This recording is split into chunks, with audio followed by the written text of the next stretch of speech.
하나님 말씀은 창세기 22장 1절부터 24절까지 말씀입니다.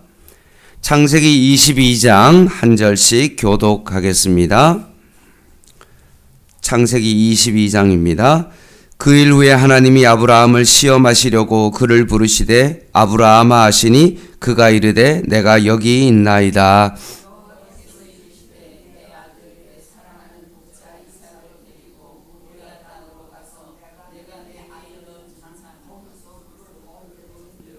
아브라함이 아침에 일찍이 일어나 나귀 안장을 지우고 두 종과 그의 아들 이삭을 데리고 범죄 쓸 나무를 쪼개어 가지고 떠나 하나님이 자기에게 일러주신 곳으로 가더니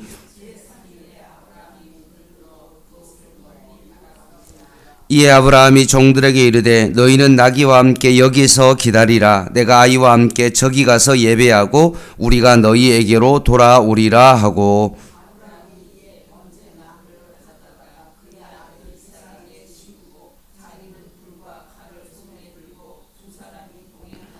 이삭이 그 아버지 아브라함에게 말하 이르되 내 아버지여 하니 그가 이르되 내 아들아 내가 여기 있노라. 이삭이 이르되 불과 나무는 있거니와 번제할 어린 양은 어디 있나이까.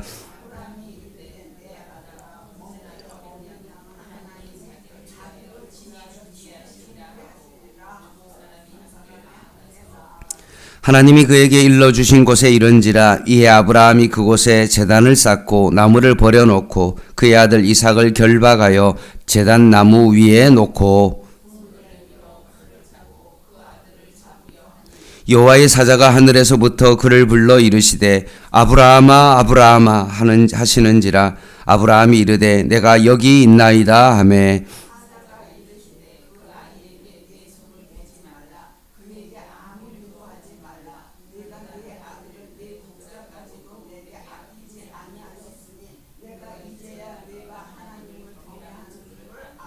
아브라함이 눈을 들어 살펴본즉 한 수양이 뒤에 있는데 뿔이 수풀에 걸려 있는지라. 아브라함이 가서 그 순양을 가져다가 아들을 대신하여 번제로 드렸더라.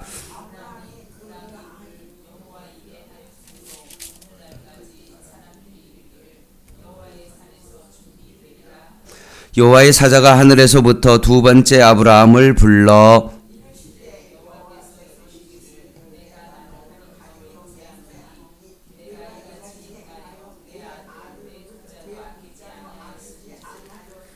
내가 내게 큰 복을 주고 내 씨가 크게 번성하여 하늘의 별과 같고 바닷가의 모래와 같게 하리니 내 씨가 그 대적의 성문을 차지하리라.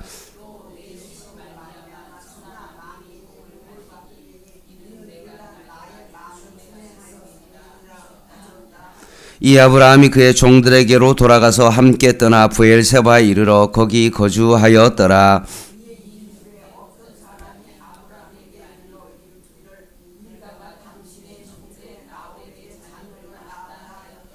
그의 맏아들은 우스요 우스의 형제는 부스와 아람의 아버지 그무엘과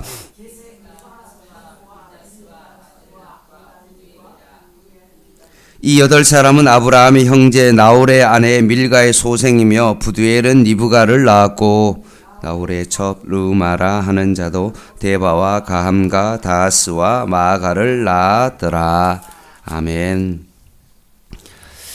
오늘 창세기 22장 1절의 첫 단어는 그 일 후에 라고 되어 있습니다. 과연 그 일은 무엇입니까? 그것은 아브라함과 그랄왕 아비멜렉이 언약을 맺은 사건입니다. 아브라함이 우물을 팠는데 아비멜렉의 종들이 그것을 빼앗았다는 거죠. 그런데 아브라함은 내가 전혀 그것을 몰랐다라고 했습니다. 그래서 아브라함은 아비멜렉에게 어린 암양 7마리를 주고 결국 그것을 사게 되었습니다.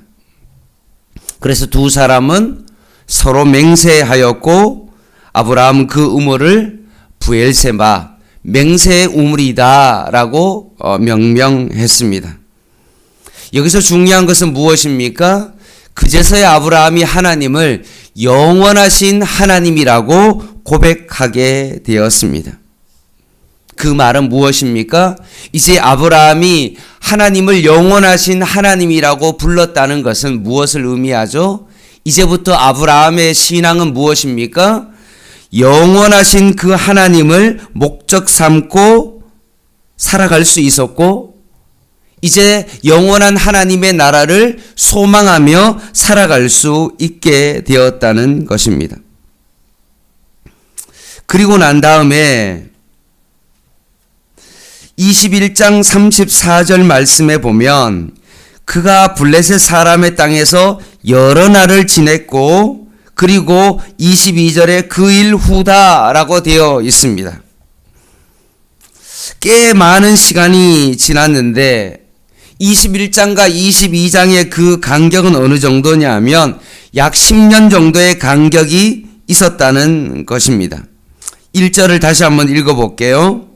한 10년의 간격이 지나고 난 다음에 브엘세바의 그 맹세의 우물을 하고 난 그 일 후에 하나님이 아브라함을 시험하시라고 그를 부르시되 아브라함아 하시니 그가 이르되 내가 여기 있나이다 라고 고백을 합니다. 지금 하나님께서 아브라함을 시험하다라고 말씀하십니다. 아브라함을 시험하기 위해서 아브라함을 부르셨습니다. 여기서 이 시험의 주체가 만약에 사단이었으면 유혹이라는 단어를 썼겠죠? 왜냐하면 그것은 넘어뜨리기 위한 것이기 때문에 그렇습니다. 그런데 하나님께서 아브라함을 부르신 그 목적이, 시험을 하신 목적은 무엇입니까? 바로 아브라함을 세우기 위함이기 때문에, 이것은 테스트이기 때문에 그렇습니다.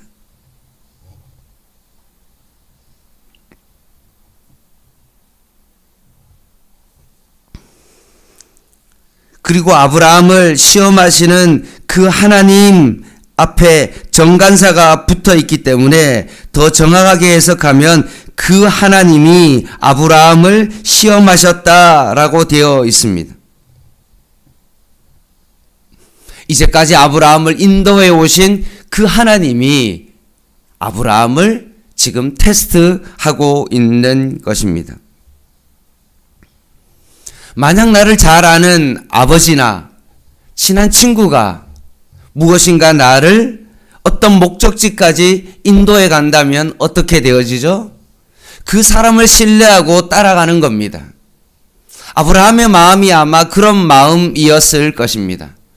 내가 정말 내 삶을 인도해 오신 그 하나님께서 나를 지금 부르시고 나를 지금 테스트하고 있으니 지금 아브라함은 그 하나님을 따라가고 있는 것입니다. 2절입니다. 여호와께서 이르시되 내 아들 내 사랑하는 독자 이삭을 데리고 모리아 땅으로 가서 내가 내게 일러준 한 산으로 거기서 그를 번제로 드리라 라고 되어 있습니다. 백세에 낳은 그 아들을 번제로 드리라고 명령하십니다. 제가 번제에 대해서 설명드리면서 성경 공부도 하면서 여러분에게 말씀드렸던 것처럼 번제는 어떤 제사입니까? 국물도 없는 제사입니다. 100% 완전히 모든 것을 태워서 하나님 앞에 드리고 그 향기로 하나님 앞에 드리는 제사가 바로 번제입니다. 100세 때 난 그 아들이 너의 아들이 아니라 나의 소유임을 하나님께서 지금 확인하고 있는 것입니다. 아브라함이 이 과정을 통해서 결국 믿음의 진보가 일어났습니다. 우리의 삶도 마찬가지죠. 꼭 내가 다니는 이 직장이, 이 가정이, 내가 소유한 이 물질이 이것이 내 것이라고 생각했는데 이 사건을 통해서 이 모든 것이 하나님의 것임을 깨닫게 되어질 때 그 사람의 믿음이 더욱더 진보하는 것입니다. 3절입니다. 하나님께서 이제까지 인도해 오신 하나님이 어떤 분이시기에 그것을 알기 때문에 말도 안 되는 하나님의 말씀에 순종했습니다. 그리고 아침에 일찍이 일어났습니다. 그리고 3일 길을 아브라함이 걸어갔습니다. 왜냐하면 이 모리아 산까지 브엘세바에서 한 75km 정도 되니까요. 하루에 한 25km를 걸어서 갔다라고 생각하면 3일 동안에 아브라함의 깊은 번뇌가 있었을 것입니다.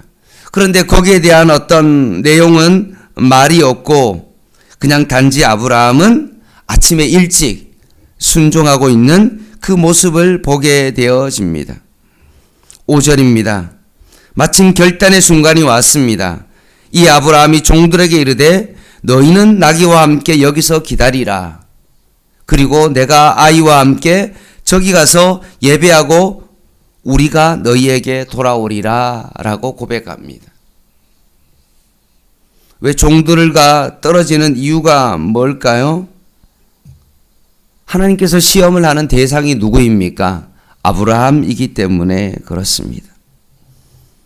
결정적인 순간에는 결국 내 자신이 그 일을 결단하고 행해야 됩니다. 물론 다른 사람을 위해서 기도해 줄 수 있지만 정말 자신이 책임져야 되는 어떤 그 순간에는 더욱더 자신이 결단하고 이 일을 감당해야 합니다. 그리고 아브라함이 자신과 이삭이 예배를 드린 후에 한 고백이 뭡니까? 우리가 너희에게로 돌아오리라 라고 고백하고 있습니다. 번제는 다 태워드리는 건데 자기 아들 이삭을 드리면 결국 남는 것은 나 하나밖에 없는데 아브라함은 우리가 너희에게로 돌아오리라고 고백하고 있습니다. 이것에 있어서 히브리서 기자는 히브리서 11장 9절은 뭐라고 되어 있냐면 이렇게 되어 있습니다. 그가 하나님이 능히 이삭을 죽은 자 가운데서 다시 살리실 줄을 생각한지라 라고 되어 있습니다.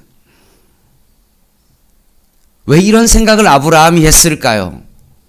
죽은 자도 살리시는 그 하나님이라는 그 믿음을 가진 그 이유가 뭘까요? 그렇게 생각한 이유가 뭘까요? 그것은 바로 하나님이 브엘세바에서 맹세 우물을 드렸을 때 그때 아브라함이 영원하신 하나님의 이름을 불렀기 때문에 그렇습니다. 그 믿음을 가지고 지금 오늘 하나님은 이삭을 바치러 가고 있지만 결국 우리가 너희에게로 돌아오리라고 그 믿음의 고백을 하고 있는 것입니다. 7절부터 보면 이삭과 아브라함의 관계가 참 깊은 관계임을 알 수 있습니다. 아브라함을 이삭이 부를 때 내 아버지여 라고 부르고 있고 그 대답을 아브라함이 내 아들아 라고 그렇게 부르고 있는 것입니다. 이삭이 다른 거는 다 준비되어 있는데 번제로 드릴 어린 양은 어디 있습니까? 라고 했을 때 아브라함이 하나님이 자기를 위하여 친히 준비하시리라 라고 대답을 합니다. 이때까지도 이삭은 자신이 번제물로 드려진다는 그 사실을 모르고 있었던 것으로 보입니다. 9절입니다. 굉장히 극적이고 다급한 장면이 나옵니다.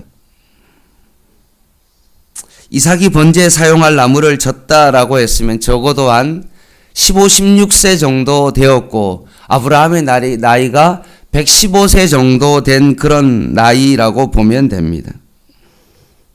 충분히 이삭이 도망갈 수 있는 힘과 그런 능력이 됨에도 불구하고 도망가지 않습니다. 이유는요, 아버지를 믿는 그 하나님을 신뢰했기 때문에 그렇습니다. 그러나 이삭의 믿음에 대해서는 여기에 언급하고 있지는 않습니다. 이 상황에서 지금 누가 다급합니까? 아브라함도 아니고 이삭도 아닙니다. 11절에 보면 여호와의 사자가 다급해집니다. 어떻게 할 수 있냐? 아브라함의 이름을 2번이나 지금 부르고 있기 때문에 그렇습니다.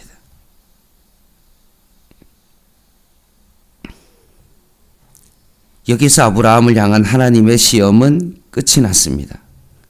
아브라함이 이 아들 이삭을 100세에 낳았지만 자기의 것으로 여기지 아니하고 하나님의 것으로 인정하고 있구나라는 것을 테스트를 하긴 하셨습니다. 그래서 번제를 바치라고 한 이삭을 드리라는 것을 중지했다면 아브라함의 마음 가운데 믿음이 있었는데, 그러면 하나님께서 준비한 예물이 있을 것이다 라고 눈을 듭니다. 13절 말씀, 눈을 들어 살펴본즉 한 수양이 뒤에 있는데 뿔이 수풀에 걸려 있는지라. 아브라함이 가서 그 수양을 가져다가 아들을 대신하여 번제로 드렸더라 라고 말씀합니다.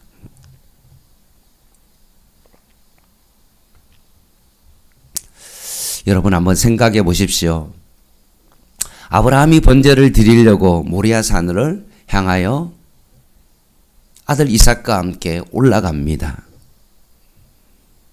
이삭은 번제 쓸 나무를 지고 가고 있고, 그리고 아브라함도 그 불을 들고 결국 산에 오르고 있습니다.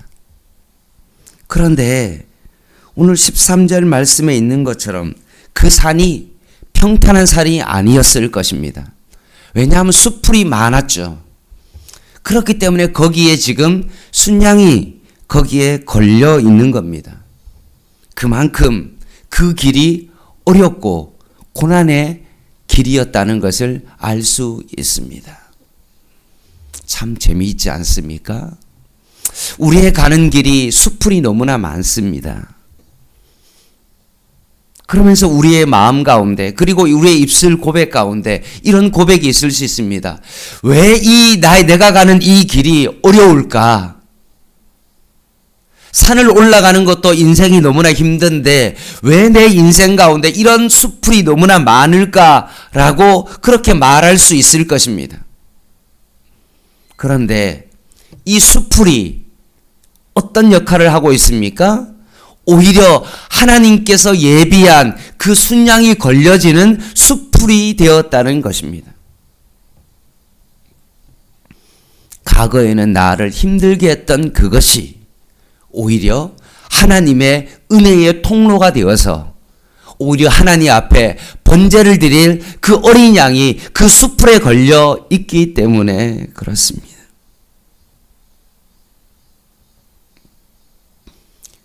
사랑하는 성도 여러분, 우리의 인생 가운데도 고난이, 그 수풀이 나중에는 하나님 앞에 감사의 기도 제목이 될 날이 분명히 올 줄 믿습니다. 그래서 아브라함이 14절 말씀에 여호와 이레다 라고 고백을 하고 있습니다.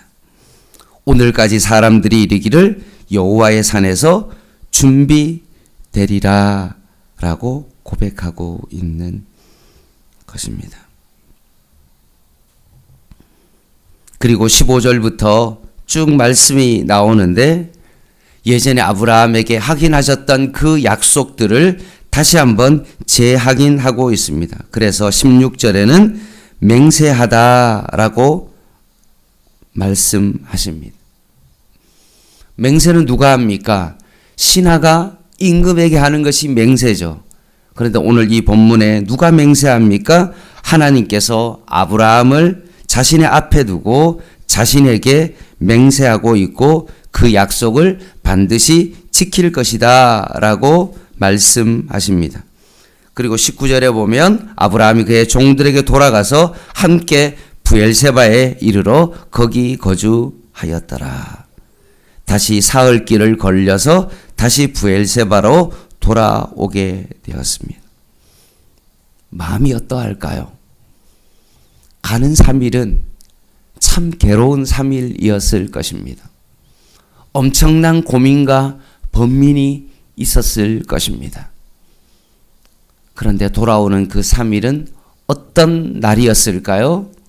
하나님의 은혜를 깨닫고 하나님 앞에 오히려 감사하는 그 3일 길을 다시 걸어오게 된 것입니다.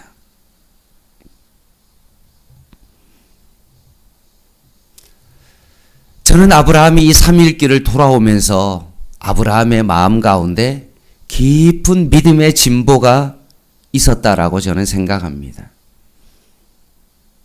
하나님의 언약을 재확인하고 하나님께서 나를 부르시고 갈대아 우르에서 부르시고 여기까지 인도하신 하나님의 그 은혜들을 3일 길을 되돌아오면서 여기까지 인도하신 그 하나님에 대한 깊은 은혜가 아브라함의 삶 가운데 분명 있었을 것입니다. 사랑하는 성도 여러분, 우리의 믿음이 언제 자랍니까? 하나님을 깊이 만날 때, 하나님의 그 깊은 비밀들을 깨달을 때, 그때 우리의 믿음이 성장하는 겁니다. 그냥 매일 똑같은 일을 반복할 때 그때 믿음이 성장하는 것이 아니라 정말로 내 삶을 하나님의 말씀 가운데 온전히 순종하며 이것이 내 것이 아니라 하나님의 것임을 알고 그 내 자신을 하나님 앞에 드릴 때 그런 비밀의 순간들이 우리의 삶 가운데 많이 일어날 때 우리의 믿음의 진보는 일어나는 겁니다. 올 한 해 가운데 우리의 삶 가운데 이런 일들이 얼마나 있었습니까? 하나님을 위해서 내 삶을 던질 때 믿음의 진보는 깊이 일어나는 것입니다. 이렇게 오늘 본문이 끝내지면 참 괜찮은데 20절 말씀부터 족보가 쭉 나옵니다. 참 생뚱맞기도 하지만 그냥 요약하면 이렇습니다. 아브라함의 동생이 나홀이죠. 근데 그 나홀이 누구를 낳습니까? 부드엘을 낳고 그리고 부드엘이 결국 누구를 낳습니까? 리브가를 낳습니다. 왜 이 말씀이 나오냐? 여러분이 잘 알고 있는 이삭의 아내가 누구입니까? 리브가죠. 결국 이삭이 결혼 25년 전에 이미 하나님께서 그냥 생뚱맞게 그냥 족보가 나오는 것이 아니라 하나님께서 이 모든 가정 속에 벌써 아브라함이 이삭을 바치고 난 다음부터 하나님께서는 25년 전부터 이삭의 아내를 준비하고 계셨다는 사실입니다. 이것이 뭐라고요? 여호와 이레이죠. 하나님께서 그 순양을 숲풀에 걸리게 해서 하나님께서 미리 그 번제했을 그 동물을 미리 준비했던 그것이 여호와 이레이기도 하지만 25년 전부터 이삭의 아내를 하나님께서 미리 준비하고 계셨다는 이 사실이 바로 여호와의 이레입니다. 말씀을 마무리하겠습니다.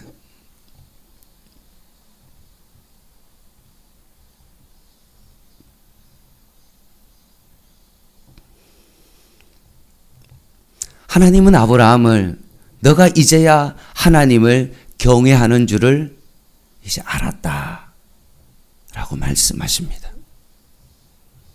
그리고 아브라함이 눈을 들어본 즉 그 순양이 준비됐다는 사실을 깨닫게 되었다는 것입니다. 오늘도 이 아침에 일어나자마자 눈을 비비고 새벽기도 가야지라고 여기에 와서 앉아 있지만 오늘 우리가 하나님의 말씀을 들으면서 오늘 아브라함이 자신의 눈을 들어서 주변을 살펴봤던 것처럼 오늘도 이 아침에 우리의 눈을 들어 하나님께서 우리 가정을 인도하시고 내 삶을 인도하시고 여호와 이레 하나님을 여러분 다시 한번 바라보시며 25년의 그 이삭의 아내를 준비하시는 그 하나님의 은혜와 은총과 준비하심을, 믿음의 눈을 열어서 그것을 바라볼 수 있는 저와 여러분 되시기를 주님의 이름으로 간절히 부탁을 드립니다. 기도하겠습니다.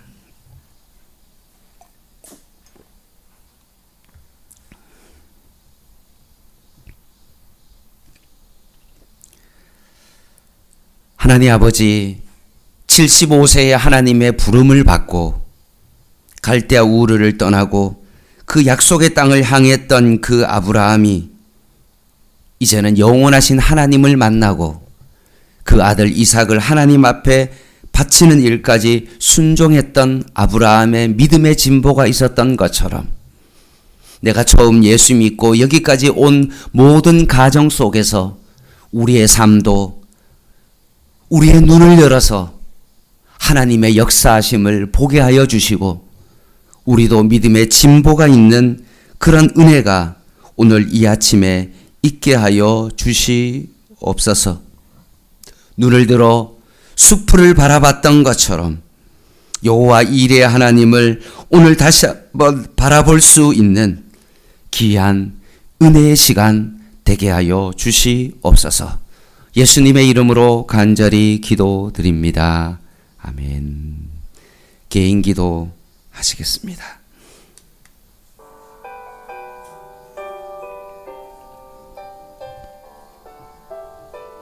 하나님, 우리의 눈을 들어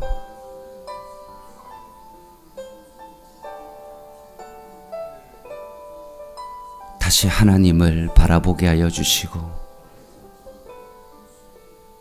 오늘 이 아침에 다시 한번 주님의 영광을 바라보게 하여 주시옵소서. 하나님의 백성들에게, 늙은이에게도 젊은이에게도 어린아이에게도 남종과 여종에게도 모두에게 하나님의 비전을 주셨던 것처럼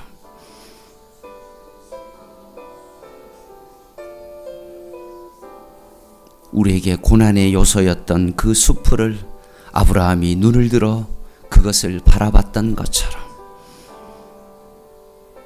나를 힘들게 했던 그 어려움이 오히려 바로 하나님의 통로가 되었던 것처럼 은혜로 바뀌어졌던 것처럼 이삭을 대신하여 바칠 그 하나님 아버지 양이 걸려졌던 것처럼 이 고난의 삶 가운데 하나님의 은혜가 있음을 다시 한번 믿음의 눈을 열어서 그것을 바라볼 수 있는 저희들의 삶이 되게 하여 주시옵소서.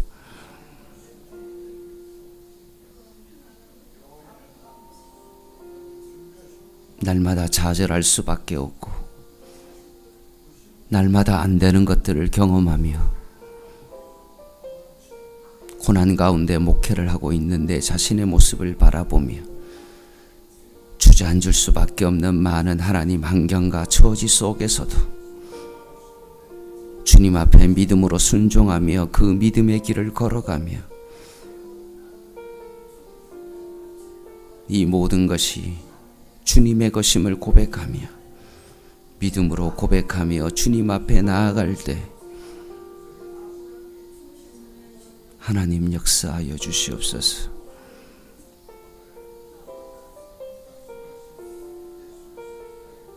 이 모든 것이 하나님의 은혜였음을 고백하게 하여 주시옵소서.